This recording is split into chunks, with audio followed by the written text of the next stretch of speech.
పవన్ కళ్యాణ్కు ముద్రగడ పద్మనాభం లేఖ రాశారు. పవర్ షేరింగ్ కోసం ప్రయత్నం చేసి 80 అసెంబ్లీ 2 ఏళ్ల పాటు సీఎం పదవి కోరాల్సి ఉండేదని తెలిపారు. ఒక కొత్త రాజకీయ ఒరవడి తీసుకురావాలని ఆశించానని కానీ దురదృష్టవశాత్తు తనకు అవకాశం ఇవ్వలేదని లేఖలో రాశారు. చంద్రబాబు జైల్లో ఉన్నప్పుడు టీడీపీ కేడర్కు మీరు ఇచ్చిన భరోసా సామాన్య విషయం కాదని అన్నారు. టీడీపీ పరపతి పెరగడానికి పవనే కారణమని కోరారు.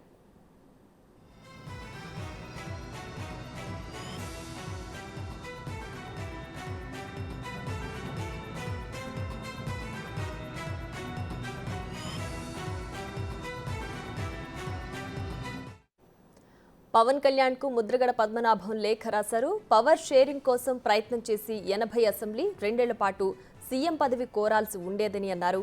ఒక కొత్త రాజకీయ ఒరవడి తీసుకురావాలని ఆశించాను కానీ దురదృష్టవశాత్తు తనకు అవకాశం ఇవ్వలేదని లేఖలో రాశారు. చంద్రబాబు జైల్లో ఉన్నప్పుడు టీడీపీ క్యాడర్కు మీరిచ్చిన భరోసా సామాన్య విషయం కాదని అన్నారు. టీడీపీ పరపతి పెరగడానికి పవనే కారణమని అన్నారు.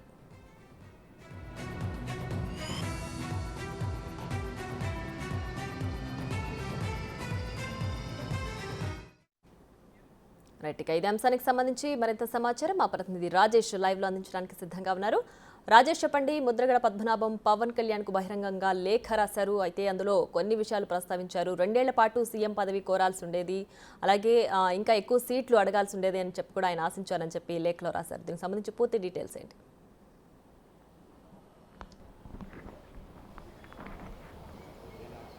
Thank you Priya. కాపు ఉద్యమ నేత మాజీ మంత్రి ముద్రగడ పద్మనాభం మరోసారి లేఖాస్త్రం సంధించారు. అయితే గతంలో ప్రభుత్వాల మీద ఈ లేఖ సంధించేవారు. ఈసారి జనసేన అధినేత పవన్ కళ్యాణ్కు సూటిగా ఈ లేఖ సంధించారు. 2019 ఎన్నికల ముందు కవాత్ సందర్భంగా ధవళేశ్వరంలో నిర్వహించిన కవాత్ సందర్భంగా మీరు మా ఇంటికి వస్తారని చెప్పి కబురు పంపించారు.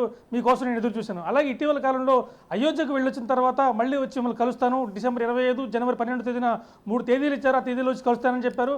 మళ్ళీ కలవలేదు. 2 సార్లు కూడా మీరు వస్తారని ఆశించాను నేను. అంటే ఎటువంటి లాభపక్ష లేకుండా, ఎటువంటి పదవులు ఆశించకుండా మీ పార్టీలో కొనసాగి మీ ప్రజలకు, ముఖ్యంగా మన జాతికి సేవ చేయాలని ఆశించాను. అయితే 2 అవకాశాలు కూడా మీరు నాకు కల్పించలేదు. అందువల్ల నేను చాలా ఆవేదన చెందానని చెప్పారు. దాంతోపాటు చంద్రబాబు జైల్లో ఉన్నప్పుడు మీరు వెళ్ళి ఆయన కలిసిన విధానం నాకు చాలా బాగా నచ్చింది. ఎందుకంటే ఆ పరిస్థితుల్లో వాళ్ళ కార్యకర్తలు కానీ వాళ్ళ కేడర్ కానీ వెళ్ళి జైలు వద్దకు వెళ్ళి కనీసం మద్దతు తెలిపే ధైర్యం కూడా చేయలేకపోయారు. ఆ సమయంలో నేరుగా జైలుకి వెళ్ళి ఆయనను కలిసి ఆయనతో పొత్తుతో ఎన్నికలు వెళ్తున్నట్టుగా బహిరంగ ప్రకటన చేయడం నాకు చాలా ఆశ్చర్యం కలిగించింది. ఆ విషయంలో మాత్రం మిమ్మల్ని అభినందించాల్సిన విషయమే. ఏదేమైనా కానీ ఈ ఎన్నికల్లో మీతో నడిచి వెళ్దాం అనుకున్నాను, కానీ మీరు నాకు అవకాశం లేదు. ఎందుకంటే నన్ను లాస్ట్ గ్రేడ్ వ్యక్తిగా మీరు గుర్తించారు కాబట్టి నాకు ఆ విలువ ఇవ్వలేదని చెప్పి నేను భావిస్తున్నాను అని చెప్పి చాలా స్పష్టంగా చెప్పారు. దాంతోపాటు పవర్ షేరింగ్ విషయం వచ్చేసరికి కనీసం 80 స్థానాలు తీసుకుని ఉండాల్సింది. దాంతోపాటు 2 సంవత్సరాలు ముఖ్యమంత్రిగా బాధ్యతలు చేపట్టాల్సి వచ్చింది. ఆ రకంగా అయినా మన జాతి గౌరవం నిలబడేది. ఆ పవర్ షేరింగ్ ఏదైతే ఉందో ఖచ్చితంగా ఆయన మీరు అడిగి ఉంటే కనుక ఆయన ఇచ్చి ఉండేవాడు. కనీసం మీరు అడగకపోవడం కూడా చాలా ఆలోచించి తగ్గ పరిణామం. కనీసం ఈ విషయం మాత్రం ఆవేదనకు గురైనని చెప్పారు. మరోవైపు ఖచ్చితంగా చంద్రబాబుతో కలిసి వెళ్తాం వల్ల మీరు పోటీ చేసే 24 సీట్లకి, కేవలం మీరు పోటీ చేసే 24 సీట్ల కోసం నేను మీ పార్టీలో వచ్చేది నా సహకారం మీకు అందించాల్సిన అవసరం లేదు. ఖచ్చితంగా మీరు 24 గెలుస్తారు.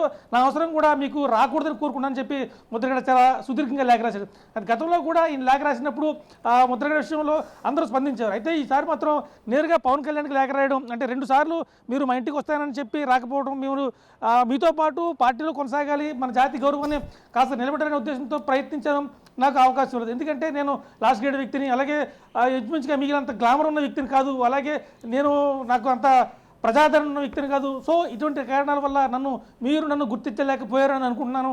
ఇది నా అభిప్రాయం అని చెప్పి లేఖ సంధించారు. ఏదేమన్నా కానీ ఈ లేఖ వల్ల ప్రస్తుతం నిన్న జరిగిన తడేపల్లిగూడెంలో జరిగిన జెండా సమావేశం తర్వాత ఈయన ఈ రకంగా సంధించడం, ఓ రకంగా జనసేన పార్టీలో కావచ్చు, కాపు నేతల్లో కావచ్చు ఒక రకమైన భావన కనపడుతుంది. ఏది ఏమన్నా కానీ జనసేన అధినేత పవన్ కళ్యాణ్కు మొదట లేఖ సంధించడం అయితే జనసేన వర్గాలు మాత్రం తీవ్రంగా ఖండిస్తున్నాయి. ఇది ఏమన్నా కానీ కొన్నిసార్లు పరిస్థితులు అనుకూలించకపోవచ్చు, అందువల్ల రాలేదు. కానీ మొదట మీద మా పార్టీకి కానీ మా అధినేత పవన్ కళ్యాణ్ కానీ చాలా సానుకూలమైన స్పందన ఉంది.